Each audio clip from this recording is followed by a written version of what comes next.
Hi friends, நம்ம இன்றைக்கி பார்க்க போகிறது சூப்பரான ஒரு ஹெல்த்தியான மட்டும் இல்லை, ரொம்பவே டேஸ்டியான ஒரு அடை ரெசிபி தான் பண்ண போகிறோம். இடையிடையே இதனோட மருத்துவ பலன்களையும் நம்ம பார்த்துடலாம். இப்போ வந்து அடை எப்படி செய்கிறது அப்படின்னு சொல்லி முதல்ல பார்த்துடலாம். அதுக்கு பாத்திரம் எடுத்துக்கிறேன். பாத்திரத்தில் 1 டம்ளர் அளவுக்கு இட்லி அரிசி, அதாவது ரேஷன் அரிசி, அதோட கடையில் வாங்கின அரிசி 2 அரிசியுமே சேர்த்து செய்யலாம். இல்லை நீங்கள் கடை வாங்கின அரிசி மட்டுமே செய்கிறதுனாலும் செய்யலாம். இப்போ 2 டம்ளர் அளவுக்கு இட்லி அரிசி சேர்த்துருக்கேன். இதோட வந்து அரை டம்ளர் அளவுக்கு துவரம்பருப்பு, அதோட ஒரு 3/4 பங்கு அளவுக்கு கடலைப்பருப்பு, ஒரு 1½ ஸ்பூன் அளவுக்கு உளுந்து, இது எல்லாத்தையும் சேர்த்துட்டு நல்லா வந்து களைஞ்சி 2-3 முறை களைஞ்சி தண்ணியெல்லாம் வடிகட்டிட்டு மறுபடியும் இதில் தண்ணி சேர்த்து இது ஒரு 4 மணி நேரம் நல்லா வந்து மூடி வச்சு நல்லா ஊற வச்சுருங்க. இது அப்படியே ஊறிட்டு இருக்கட்டும். இதோட நம்ம சேர்க்கக்கூடிய அந்த மருத்துவ பலன் உள்ள பொருள் இது தாங்க, மரவள்ளி கிழங்கு. இதை வந்து இதை போல் துருவி எடுத்துக்கோங்க. மரவள்ளி கிழங்கு, alveli கிழங்கு, கப்பக்கிழங்கு எப்படின்னு பல பேரில் இந்த கிழங்கு ஒவ்வொரு ஊர்லேயும் ஒவ்வொரு விதமாக சொல்லுவாங்க. இப்போ வந்து நம்ம ஊற வச்சுருக்க அரிசியும் பருப்பையும் அரைச்சிட்டு அதை கூட நம்ம துருவி வச்சுருக்க அந்த கிழங்கையும் சேர்த்து நல்லா வந்து ஃபைன் பேஸ்ட்டாகவே நல்லா அரைச்சிக்கலாம். குறகுறப்பெல்லாம் தேவையில்லை. இப்போ மாவுக்கு தேவையான அளவுக்கு உப்பையும் சேர்த்துடுங்க.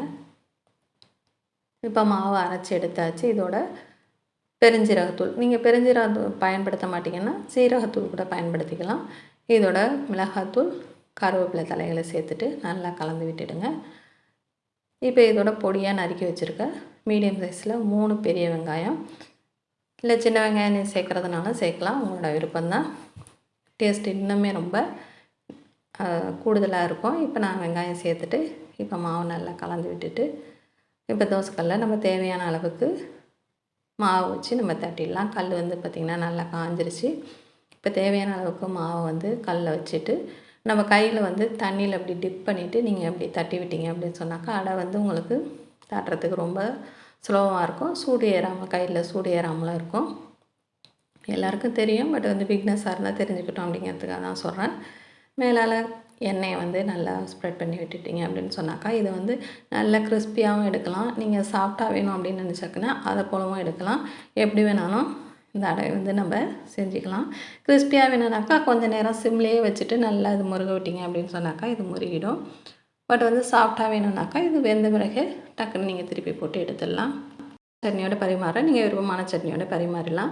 இதோட பயன்கள் பார்த்தீங்கன்னாக்கா ஞாபக சக்தி, அதோட வந்து கண் பார்வைக்கு ரொம்ப நல்லது. குடலில் உள்ள கெட்ட நச்சுத்தன்மையை வெளியேற்றத்துக்கு ரொம்ப பயன்படுதுங்க. அதோட பார்த்திங்கன்னா இரைப்பையை வந்து சீராக்கி நம்ம ஜீரணத்தன்மையை வந்து மேம்படுத்துதுங்க. இவ்வளோ நன்மை உள்ள இந்த மரவள்ளி கிழங்கை நம்ம பயன்படுத்தலாம். கண்டிப்பாக வீடியோ பிடிச்சிருக்கீங்க. பிடிச்சா லைக் பண்ணுங்கள். நெக்ஸ்ட் வீடியோவில் உங்களை மீட் பண்ணுறேன். தேங்க்யூ.